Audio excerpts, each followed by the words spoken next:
नमस्कार, आप देख रहे हैं इंडिया डेली लाइव और आपके साथ मैं हूं प्रिया खरे। और आइए अब रुक करते हैं खबरों की ओर। जयपुर से बड़ी खबर आ रही है। राजस्थान रोडवेज की बड़ी कार्रवाई हुई है। जयपुर में राजस्थान रोडवेज की बड़ी कार्रवाई हुई है। अवैध टिकट यात्रा कराने पर 18 कंडक्टर निलंबित कर दिए गए हैं। यानी अवैध बिना टिकट के कुछ लोग ट्रेवल कर रहे थे और इसके खिलाफ रोडवेज बड ने बड़ी कार्रवाई की है। 18 कंडक्टर को निलंबित कर दिया है। अवैध वसूली की शिकायत मिली थी और इस पर सख्ती बरती गई है। रोडवेज में अनुशासन का सख्त संदेश दिया गया है। बिना टिकट के यात्रियों को बस से ले जाया जा रहा था। जैसे ही इसकी खबर रोडवेज में मिली, रोडवेज तुरंत इस पर सख्त हुआ। अनुशासन को लेकर सख्त हिदायत दी गई। शिकायत मिलने के बाद कड़ी कार्रवाई हुई है और 18 कंडक्टर को इस मामले पर निलंबित कर दिया गया है। बड़ी खबर राजस्थान के जयपुर से अवैध वसूली की शिकायत पर सख्ती की गई है। रोडवेज में अनुशासन का सख्त संदेश दिया गया है कि बिना टिकट आप किसी को यात्रा नहीं करा सकते हैं। जयपुर से ऐसी तस्वीर देखने को मिली। रोडवेज की बड़ी कार्रवाई हुई है। अवैध टिकट यात्रा करवा रहे थे और इसके खिलाफ एक्शन लेते हुए 18 कंडक्टर को निलंबित कर दिया गया है। और बड़ी खबर भरतपुर से। भरतपुर को सेवर जेल में बंदी की मौत हुई है। सेवर सेंट्रल जेल में एक बंदी की मौत हो गई है। आजीवन कारावास की सजा काट रहा था मृतक। 2023 के हत्याकांड में दोषी था। बड़ी खबर आपको बता दें, भरतपुर से एक कैदी की मौत हो गई है। एक बंदी की मौत हुई है। भरतपुर के सेवर सेंट्रल जेल में बंद था वो, उसकी मौत हो गई है। आजीवन कारावास की सजा काट रहा था मृतक। 2023 के हत्याकांड में दोषी पाया गया था और इसके खिलाफ ही वो सजा काट रहा था, लेकिन आज सेंट्रल जेल में उसकी मौत हो गई है। इस मामले पर अब प्रशासन में हड़कंप भी मच गया है। साथ ही अब यह भी जांच का विषय है कि आखिर उसकी मौत किस वजह से हुई है। इस पूरे मामले पर जांच चल रही है। जांच के बाद ही स्थिति साफ होगी, लेकिन सवाल यह खड़ा हो रहा है कि आखिर उसकी मौत कैसे हुई, मौत की वजह क्या है। ये पूरा मामला जो है वो सवालों के घेरे में है। खैर, जांच चल रही है और जांच के बाद ही कुछ तस्वीर साफ हो पाएगी। और महाराष्ट्र से सियासत की बड़ी खबर है। नगर निगम चुनाव से पहले ही महायुक्ति ने बड़ी बढ़त हासिल कर ली है। महायुक्ति ने बिना चुनाव लड़े ही कुल 68 सीटें जीत ली है।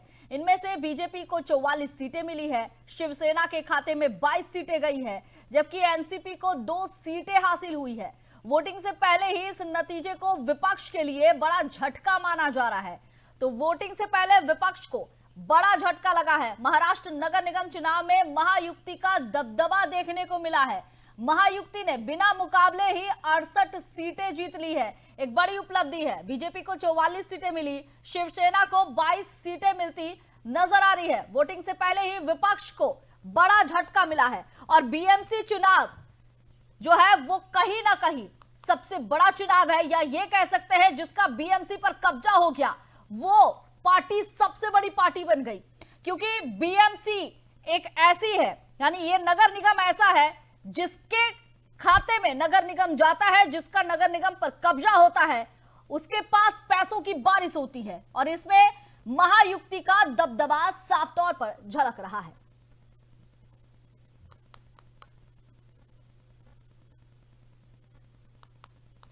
बिहार के नवादा में पुलिस ने नशे के खिलाफ करारा प्रहार किया है। बिहार झारखंड बॉर्डर पर रजौली के इंटीग्रेटेड चेक पोस्ट पर पुलिस ने 2 ट्रकों से भारी मात्रा में बैन किया हुआ कोडीन जो कफ सिरप है उसे बरामद किया है। पुलिस ने 30,800 बोतल भी बरामद की है। साथ ही 2 तस्करों को गिरफ्तार किया है, जबकि दोनों ट्रकों को भी जब्त कर लिया गया है। बिहार पुलिस की यह कार्रवाई नशे के अवैध कारोबार पर बड़ी चोट मानी जा रही है।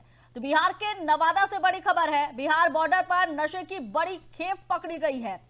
कोडीन कफ सिरप की बड़ी खेप पकड़ी गई है। पुलिस ने 2 आरोपियों को गिरफ्तार किया है। साथ ही 2 जो ट्रक में भरकर ये बड़ी खेप लाई जा रही थी उसे भी जब्त कर लिया गया है। नशे के खिलाफ पुलिस ने बड़ी कार्रवाई की है।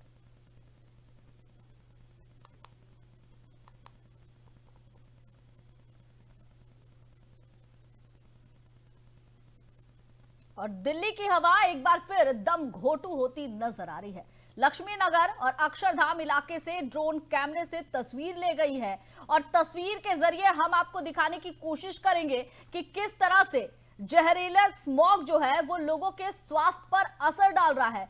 मोटी परत ने पूरे राष्ट्रीय राजधानी को अपनी चपेट में ले लिया है। सेंट्रल पॉल्यूशन कंट्रोल बोर्ड के मुताबिक लक्ष्मीनगर इलाके में AQI 244 और अक्षरधाम के आसपास AQI 282 दर्ज किया गया है, जो कि खराब श्रेणी में आता है। बढ़ता प्रदूषण न सिर्फ लोगों की सेहत पर असर डाल रहा है, बल्कि आने वाले दिनों के लिए भी अब चिंता बढ़ा रहा है। अलग अलग जगह की तस्वीर निकलकर सामने आ रही है और ये तस्वीर डराने वाली है। और ये कोई पहली बार नहीं है जो ऐसी तस्वीर निकलकर सामने आई है, बल्कि अक्सर ही सर्दियों के समय ऐसी तस्वीर दिल्ली से निकलकर सामने आती है, लोगों के स्वास्थ्य पर बुरा असर डालती है और ये लगातार खतरनाक स्थिति में नजर आ रहा है। दिल्ली के अलग अलग इलाकों से तस्वीर जो है वो सामने आ रही है, किस तरह से लोगों के स्वास्थ्य पर असर डाल रही है। ये अब जो है बहुत बड़ा मसला बन गया है। हालांकि दिल्ली सरकार लगातार इसके लिए प्रयास कर रही है। ग्रेफ 4 लागू किया गया था, इसके साथ ही जगह जगह पानी का छिड़काव किया जा रहा है, लेकिन स्थिति जस की तस बनी नजर आ रही है। लक्ष्मीनगर की, अक्षरधाम की ये दो जगह की तस्वीर है, किस तरह से घना धुंध छाया हुआ है, तस्वीर के जरिए आप समझ सकते हैं। और दिल्ली के लोगों की स्थिति क्या हो रही है इसे बताने की जरूरत नहीं है, ये तस्वीर ही बयां करती है। AQI इतनी खराब श्रेणी तक पहुंच गया है कि लोगों के स्वास्थ्य पर अब सीधा असर डाल रहा है। बच्चों, बुजुर्गों को और खास करके सांस की दिक्कत जिन मरीजों को है, उन्हें घर से बाहर ना निकलने की हिदायत दी गई है। बहुत जरूरत हो तभी घर से, यानी आम लोगों को भी यह कहा गया है कि अगर बहुत जरूरत हो तभी आप घर से बाहर निकले। इसके साथ ही दिल्ली सरकार लगातार प्रयास कर रही है, 50% वर्क फ्रॉम होम कर चुकी है, लेकिन क्या इससे स्थिति सुधरेगी, यह बड़ा सवाल है। क्योंकि जैसे ही साल पर साल बीतता जा रहा है, लेकिन स्थिति वैसी की वैसी ही बनी नजर आ रही है। अब दिल्ली के लोगों के लिए यह सोचना पड़ रहा है कि आखिर वो जाए कहां, क्योंकि स्थिति सुधर नहीं रही है, लोगों के स्वास्थ्य पर सीधा असर डाल रही है। हम ऐसी जगह पर रह रहे हैं, दिल्ली वासियों के जो दुख है, जो तकलीफ है, उसे समझना बहुत ही मुश्किल होते जा रहा है, क्योंकि लोग जो है अब अपने स्वास्थ्य से खिलवाड़ करते नजर आ रहे हैं। यह तस्वीर हर स्तर पर सब कुछ बयां कर रही है।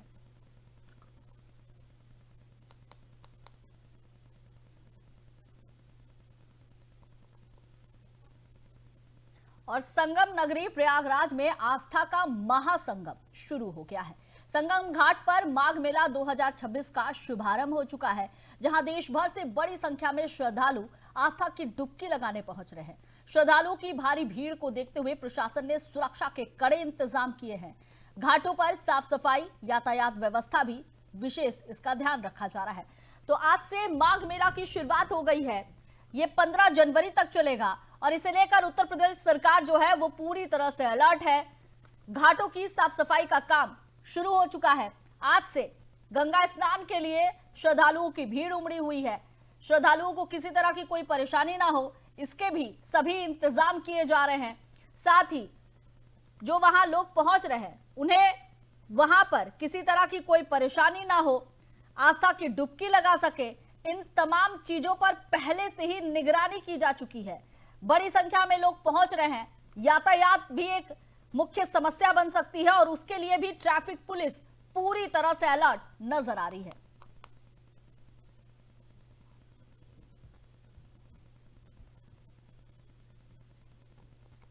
प्रधानमंत्री नरेंद्र मोदी ने सावित्रीबाई फूले की जयंती पर उन्हें श्रद्धांजलि अर्पित की है। सोशल मीडिया पोस्ट के जरिए पीएम ने कहा कि सावित्रीबाई फूले का जीवन सेवा और शिक्षा के माध्यम से समाज को बदलने के लिए समर्पित था। उन्होंने समानता, न्याय और करुणा के मूल्यों को हमेशा ही प्राथमिकता दी। शिक्षा को सामाजिक परिवर्तन का सबसे सशक्त माध्यम माना। पीएम मोदी ने कमजोर और वंचित वर्गों के लिए सावित्रीबाई फूले के योगदान को भी सराहनीय बताया है।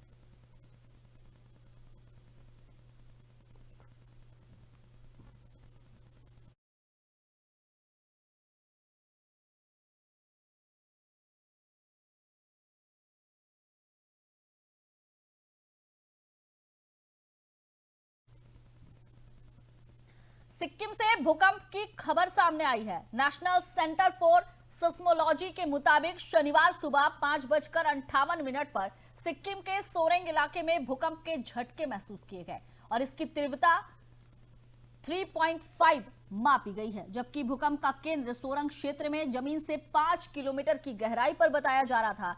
झटके महसूस होते ही एहतियात के तौर पर कई लोग अपने घरों से बाहर निकल आए। राहत की बात यह रही कि फिलहाल किसी भी तरह के जानमाल का कोई नुकसान नहीं हुआ है। स्थानीय प्रशासन स्थिति पर लगातार नजर बनाए हुए है।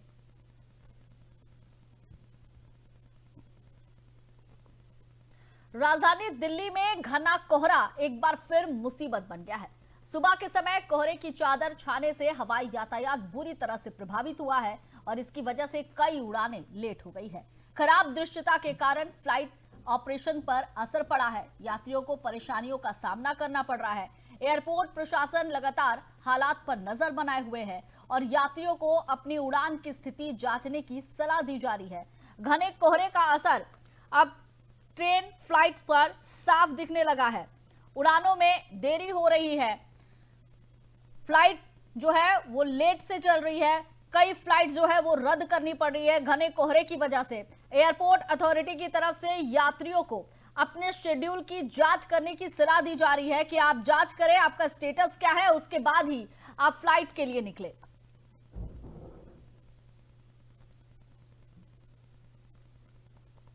और बड़ी खबर, नेपाल से काठमांडू से भद्रपुर जा रही बुद्धा एयर की एक फ्लाइट लैंडिंग के दौरान रनवे से फिसल गई। यह घटना शुक्रवार देर रात झापा जिले के भद्रपुर एयरपोर्ट पर हुई है। विमान में कुल 51 यात्री और 4 क्रू मेंबर सवार थे। अधिकारियों के अनुसार इस हादसे में किसी के घायल होने की कोई सूचना नहीं मिली। नेपाल पुलिस ने पुष्टि की है कि सभी यात्रियों और क्रू मेंबर को सुरक्षित बाहर निकाल लिया गया है। फिलहाल घटना के कारणों की जांच की जा रही है। हालात पूरी तरह से नियंत्रण में है।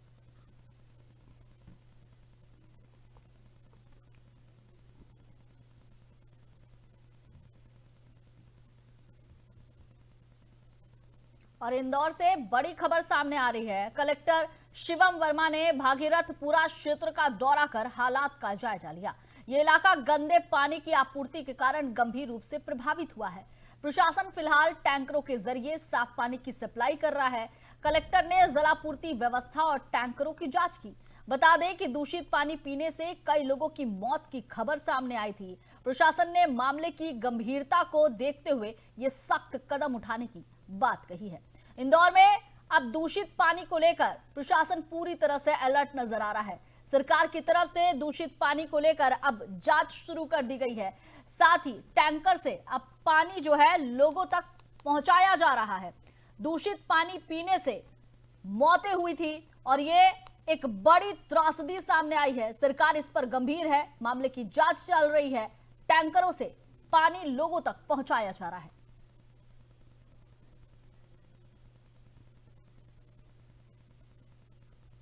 और भरतपुर जिले से बड़ी खबर सामने आ रही है।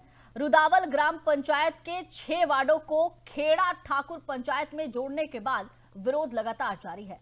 जिला कलेक्टर के निर्देश पर गठित प्रशासनिक टीम ने मौके पर पहुंचकर भौगोलिक स्थिति का जायजा लिया। इस दौरान बड़ी संख्या में ग्रामीणों ने कमेटी के सदस्यों के सामने अपनी समस्याएं रखी। ग्रामीणों का कहना है कि परिसीमन से उन्हें मिलने वाली कई जरूरी सुविधाएं दूसरी पंचायत में चली जाएंगी।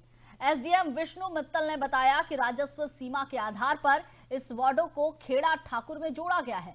फिलहाल टीम के द्वारा जांच की जा रही है। रिपोर्ट के आधार पर आगे निर्णय लिया जाएगा।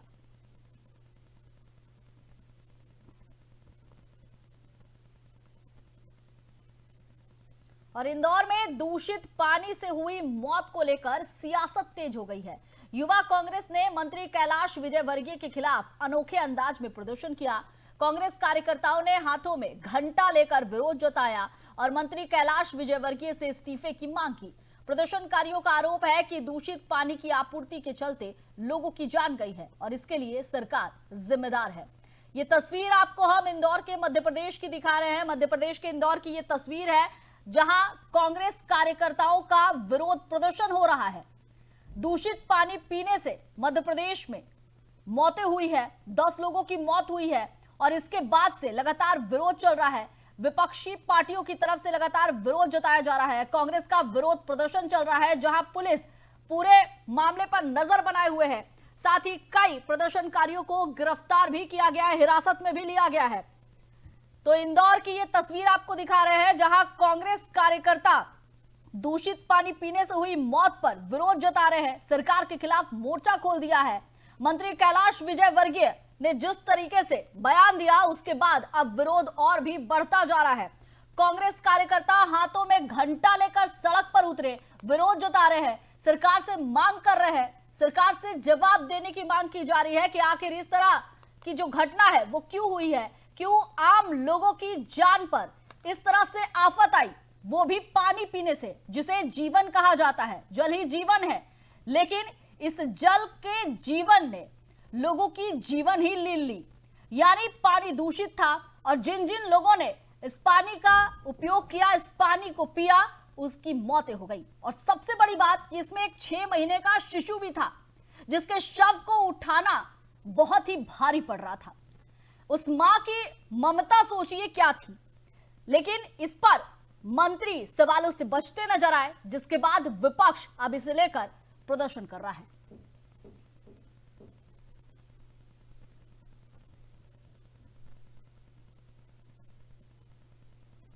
राजस्थान के श्रीगंगानगर में भारत पाकिस्तान सीमा पर पुलिस ने नशे की तस्करी के खिलाफ बड़ी कार्रवाई की है।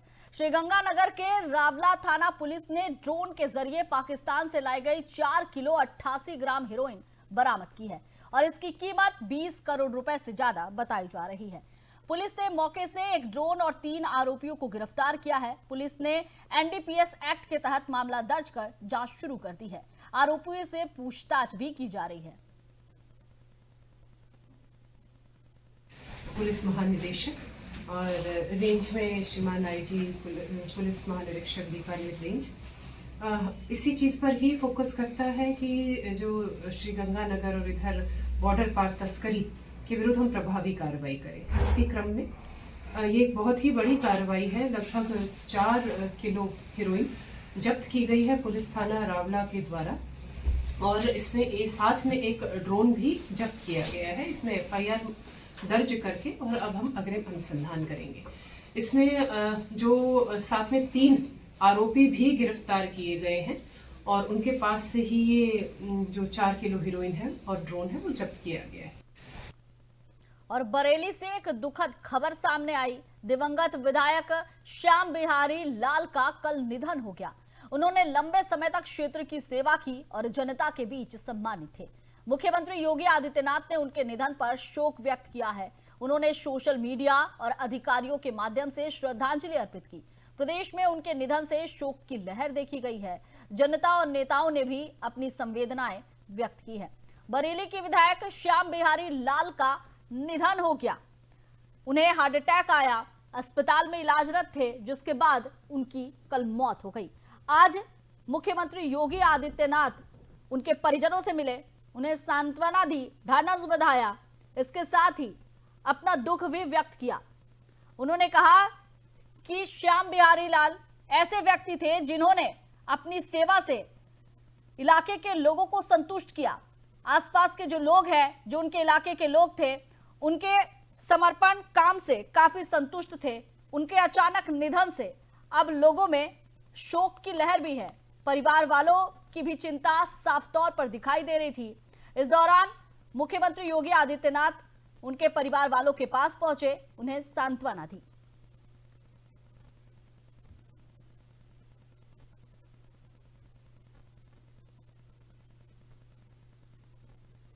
और हनुमानगढ़ से बड़ी खबर है। ग्राम पंचायत थालड़का में किसान सुबह सुबह सेवा केंद्र पर यूरिया के लिए लाइन में खड़े हुए।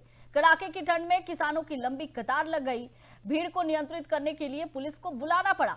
कृषि विभाग के अधिकारियों ने मौके पर 250 किसानों को ही यूरिया के टोकन वितरित किए। हर किसान को 2 बैग यूरिया मिला।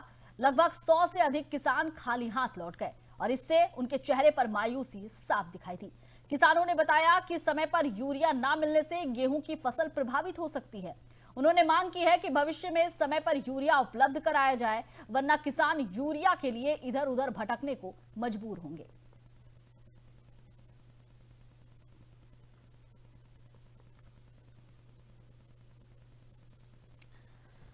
तो देखिए, राजस्थान से ये तस्वीर सामने आई है। किसान यूरिया के लिए परेशान है, लंबी कतारें लगी हुई है, लेकिन इसके बावजूद भी 200 किसान जो है वो खाली हाथ लौट गए, उन्हें यूरिया नहीं मिला। अब किसानों का कहना है कि इस यूरिया की समस्या को जल्द से जल्द दूर किया जाए, क्योंकि फसल बर्बाद हो रही है। और अगर यही स्थिति रही तो किसानों ने कहा कि अब आंदोलन करने के लिए बाध्य होना पड़ेगा। राजस्थान सरकार किसानों की समस्या का समाधान करने में फिलहाल विफल ही नजर आ रही है। किसानों में नाराजगी है। सुबह वो जहां यूरिया बट रही है, किसान केंद्र वहां पहुंचते हैं, लंबी कतारें, ये आप जो है टीवी स्क्रीन पर साफ देख सकते हैं कि किस तरह से लंबी कतारें लगी हुई हैं किसानों की। लेकिन इसके बावजूद भी कई किसान खाली हाथ ही लौट जाते हैं, उन्हें यूरिया तक नहीं दिया जाता है। मात्र गिने चुने कुछ किसानों, 200 किसानों को यूरिया दी जाती है। इसके बाद बाकी किसान जो है वो बिना यूरिया लिए ही वापस लौट जाते हैं। किसानों का कहना है कि इस समस्या का जल्द से जल्द समाधान किया जाए, वरना फसल तो बर्बाद होगी ही, साथ ही उन पर जो मुसीबत आएगी उसकी जिम्मेदार सरकार होगी। उन्होंने साफ चेतावनी दी है कि अगर यही स्थिति रही तो वह आंदोलन करने के लिए बाध्य होंगे।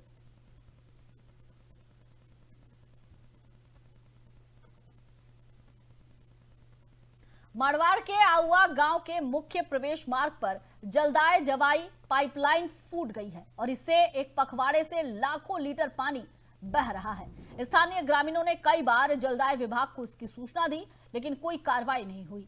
फूटी लाइन के कारण पानी मुख्य मार्ग पर फैल गया है और लोगों को आवागमन में भी अब समस्याएं खड़ी हो रही है। स्थानीय प्रशासन और जलदाय विभाग की लापरवाही एक बार फिर से उजागर हो रही है। ग्रामीणों की मांग है कि पाइपलाइन की मरम्मत तुरंत की जाए और समस्या का समाधान किया जाए।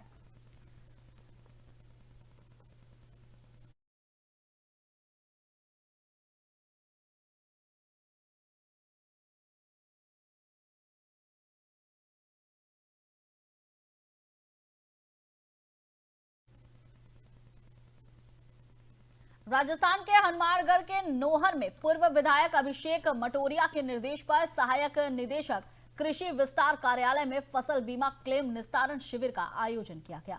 सहायक कृषि निदेशक राम प्रताप गोदरा के अनुसार जिन किसानों की मृत्यु हो गई है या खाते में मिसमैच के कारण बीमा क्लेम नहीं मिला, वे शिविर में दस्तावेज जमा कर लाभ उठा सकते हैं। शिविर 2, 3 और 5 जनवरी तक चलेगा। शिविर का निरीक्षण एसडीएम राहुल श्रीवास्तव और भूमि विकास बैंक के चेयरमैन राजेंद्र सिहाग ने किया और व्यवस्थाओं की सराहना की। कृषि विभाग श्रीमान जिला कलेक्टर महोदय के निर्देश में लगातार जो किसानों की समस्याएं 18-19 से आ रही हैं, उनको निस्तारण करने के लिए कैंप का आयोजन किया गया है। तो 3 दिन का कैंप है। आज प्रथम दिवस है, जिसमें अपने जो भी किसान की समस्याएं हैं उनको जो किसान प्रतिनिधि खुद स्वयं आके, हमारे यहाँ बीमा कंपनी के प्रतिनिधि बैठे हैं, बैंक वाले बैठे हैं, हमारे कृषि विभाग के सभी अधिकारी बैठे हैं, वो साथ मिलके जो भी समस्याएं थे उसके मृत्यु से संबंधित जिनके सक्सेशन सर्टिफिकेट बना के उनको देना था, उनके बारे में, चाहे उनका मिसमैच, खाते मिसमैच थे या उनके जो आधार कार्ड से लिंक नहीं थे या जिसके भूमि से संबंधित जो भी कोई मैटर थे या पॉलिसियाँ निरस्त हुई थी किस कारण, उन सभी का निस्तारण आज एक छत के नीचे किया जा रहा है। ये राज्य सरकार और कलेक्टर सर और कृषि विभाग के निर्देशानुसार आज निस्तारण कैंप फसल बीमा का आयोजन किया जा रहा है, जिसमें अपने कृषि विभाग के अधिकारी, इंश्योरेंस कंपनी के अधिकारी, राजस्व टीम और सभी लोग जिनकी सारे किसान जिनकी फसल बीमा में टेक्निकल या वैसी कोई समस्याएं हैं वर्ष 2020 से लेकर आज तक, इस कैंप का आयोजन किया जा रहा है कि जितनी भी समस्याएं हैं उनका हाथों हाथ त्वरित निस्तारण करके और इनको राहत दी जाए। राजस्थान के मारवाड़ जंक्शन रेलवे स्टेशन पर आज अपर मंडल रेल प्रबंधक विकास भूरा पहुंचे और अमृत भारत रेल स्टेशन योजना के तहत निर्माणाधीन कार्यों का औचक निरीक्षण किया। इस दौरान स्टेशन पर 21 करोड़ रुपए की लागत से चल रहे निर्माण कार्यों का जायजा लिया और स्टेशन अधीक्षक और सहायक अभियंताओं को आवश्यक दिशा निर्देश दिए। वहीं कृष्णा ग्रुप हेल्पलाइन के अध्यक्ष देवेंद्र सिंह मीणा ने रेलवे स्टेशन के मुख्य समस्याओं और कई ट्रेनों के ठहराव को लेकर ज्ञापन सौंपा।